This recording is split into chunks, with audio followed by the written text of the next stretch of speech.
যোৱাকালি আমি অলৰেডি আপোনালোকক জনাইছিলোঁ যে আমাৰ বাইকখন ৰিকভাৰ হৈছিলে আৰু লগত যিজন ব্যক্তি সোমাই পেলাই মানে একচুৱেলি চোৰটো কৰিছিলে আৰু গোটেই চোৰটোৰ আপোনালোকে যদি কয় গেং লিডাৰ সেই ফিৰোজে হয় কালি এৰেষ্ট কৰা আৰু যিজন চোৰ ভিতৰত সোমাইছিলে ভিডিঅ'টোতো আপোনালোকে দেখিছিলেই সেইজনক কালি আমাৰ গোৱালপাৰা পুলিচৰ সহায়ত OC আগিয়াই আপোনাৰ বলবলা গোৱালপাৰাৰ পৰা এৰেষ্ট কৰিলে। তেওঁৰ নাম আশ্ৰফ আলী আৰু তেওঁৰ লগতে তেওঁৰ দেউতাককো এৰেষ্ট কৰা হৈছে কাৰণ এই বাইকখন নি পেলাই আপোনাৰ ঘৰত সোমাইছিলে 5 তাৰিখে আশ্ৰফ আলী ইয়াত আপোনাৰ মেডি গেষ্ট হাউচত।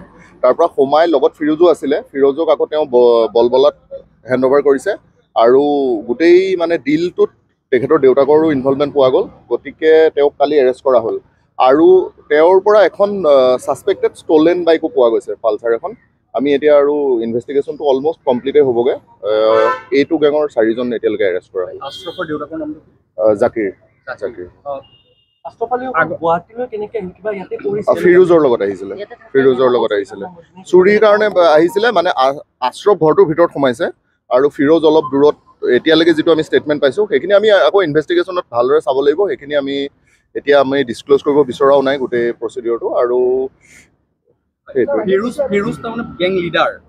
ফিৰোজৰ আগতেও কেছ হৈছে বাইকৰ, আৰু ফিৰোজে একচুৱেলি বাইকটো কি কৰে, ষ্টলেন বাইক লৈ তেওঁ মানে বহিৰাষ্ট্ৰ বা বহিৰাজ্যলৈ ইলিগেলি ট্ৰান্সপৰ্ট কৰায়। আৰু আশ্ৰফৰ কেনেকুৱা ধৰণৰ ইয়াত ৰুল? আশ্ৰফ চোৰটো মানে চোৰটো গোটেইকেইজনে যিহেতু চোৰ হয়, কিন্তু আশ্ৰফে ফিজিকেলি ঘৰটোৰ ভিতৰত সোমাইছিলে। এতিয়ালৈকে এখন পোৱা গৈছে আৰু মানে 2খনটো ৰিকভাৰ হৈছে গোটেই কেছটোত, আৰু ইনভেষ্টিগেশ্যন চলি থাকিব, তেতিয়া গম পোৱা যাব। ৰিমাণ্ডত এতিয়া আমি কোৰ্টত আজি কৰা হ'ব, তাৰ পাছতহে গম পোৱা যাব। সেইখিনি ইনভেষ্টিগেশ্যনৰ পৰা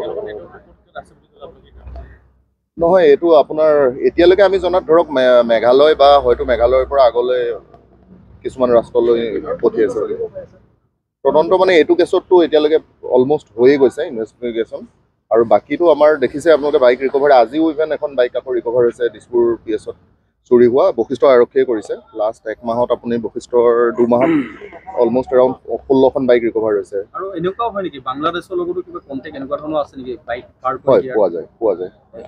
এইখন বাইক কলৈ চাপ্লাই দিয়া? গোটেইটো এতিয়া ইনভেষ্টিগেশ্যনৰ পাৰপজত মই ক'বলৈ অলপ বেয়া পাইছোঁ, কিন্তু মানে সেইটো ইনভেষ্টিগেশ্যনত থাকিব লাগিব।